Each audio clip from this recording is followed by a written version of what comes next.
Conference, it's once again an honour to be speaking to you as Labour's Work and Pensions Secretary. Who'd have thought that after leaving school at 15 with just 3 O-levels, I would be standing here today.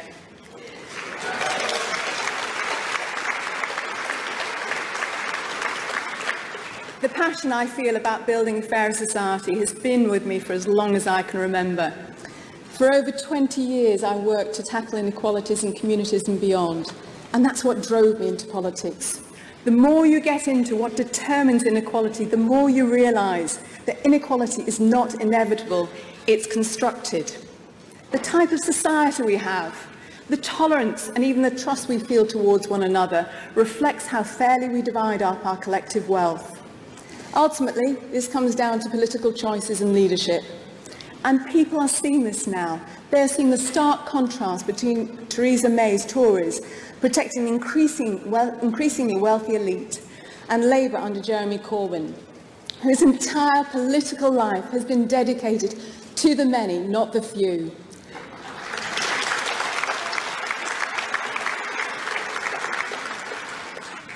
His commitment is not a soundbite or a whim. It is who he is and has always been. Over the last 7 years, we have seen the effects of the Tories' ideologically driven austerity policies. A record 7.4 million people living in poverty, falling real wages which remain lower than they were in 2008, an unprecedented rise in food bank use, rough sleeping doubling, and over 120,000 children and their families without a home. A typical UK worker would take 160 years to earn the average annual amount handed to a FTSE 100 boss. And for the first time in decades, we are seeing life expectancy falling. Conference, there can be nothing more unjust than knowing how long we live is determined by inequality in income, wealth, and social position. It doesn't have to be this way. We're the 5th richest country in the world. As our manifesto set out, the next Labour government will make different choices, fairer choices, for the many, not the few.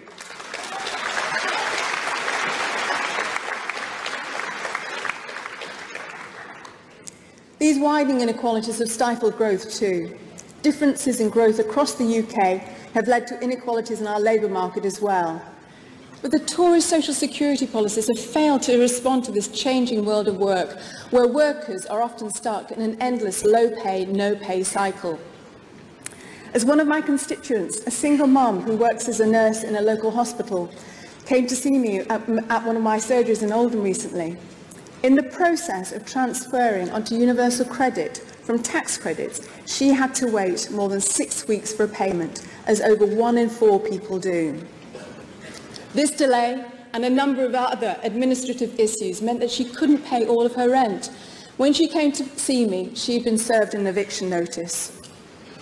In another case, Kelly, who's here today, is worried that she will have a similar experience when UC is rolled out in Wythenshawe. Although she's been on tax credits, she is off work from her cleaning job at Manchester Airport waiting for an operation. Being on statutory sick pay has eaten into her savings and she's now in rent arrears. She said if she had to wait at least 6 weeks to receive her UC payments, she's sure her family would end up being homeless. Conference, on behalf of these women and the 6.5 million families still to move on to universal credit, I'm calling on the Prime Minister to halt next month's UC rollout while we work to fix these issues.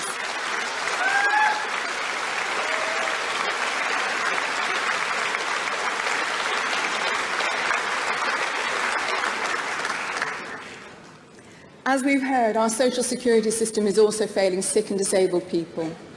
At last year's conference, I played the trailer from I, Daniel Blake, Ken Loach's iconic film about a man recovering from a heart attack but found fit for work and battling for help from the Department for Work and Pensions. Its impact in changing attitudes about social security claimants from the Tories' Shirkus Grainger narrative to the reality that the vast majority of claimants have contributed to the system all of their lives cannot be underestimated. And as Ken is also here this afternoon, I'd like to take this opportunity to thank him for all he's done. Ken, take a bow.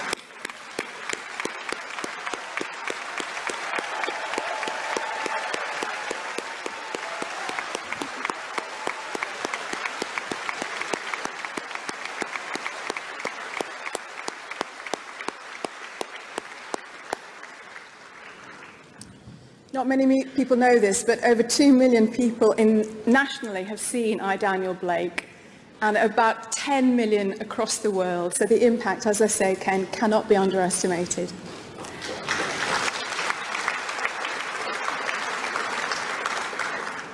But while the government's rhetoric might be changing, the reality is not, with cuts to social security support and the anguish of unfair assessments. We've already heard about the United Nations Committee on the Rights of Persons with Disabilities. They recently reported that this government's policies were leading to a human catastrophe. Increasingly, sick and disabled people are facing isolation and poverty. As my Disability Equality Roadshow revealed, many feel like prisoners in their own homes. With dwindling social security support, too many are dying early and even taking their own lives. As we promised in our manifesto with and for disabled people, Labour will deliver on the rights of disabled people, enshrining the UN Convention into UK law.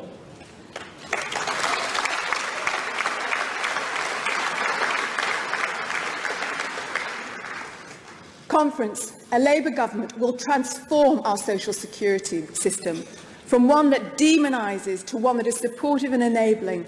Like the NHS, it should be there for any one of us in our time of need, providing dignity and security for all.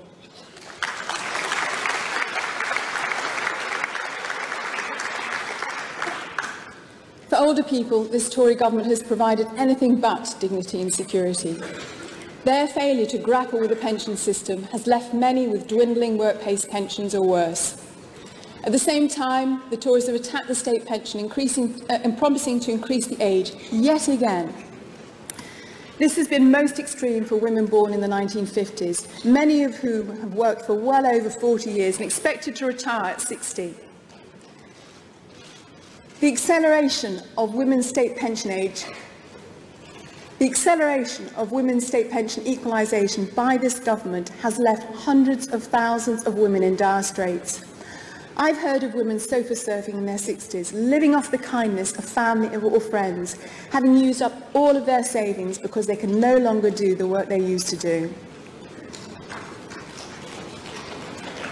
Too often, older people are discriminated at work as well as when they try to get into work.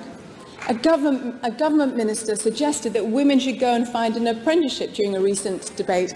Come on, get real. It's absolute nonsense.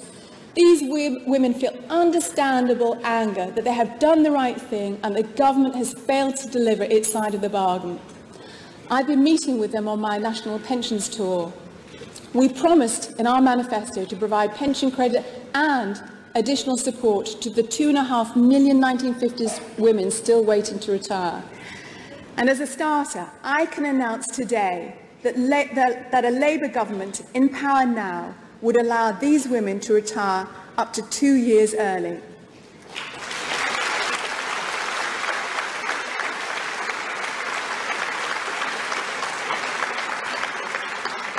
Conference, this is the difference a Labour government would make.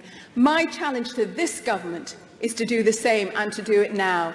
Conference, thank you so much. Thank you to my wonderful team and to my really loving family, especially my husband, John.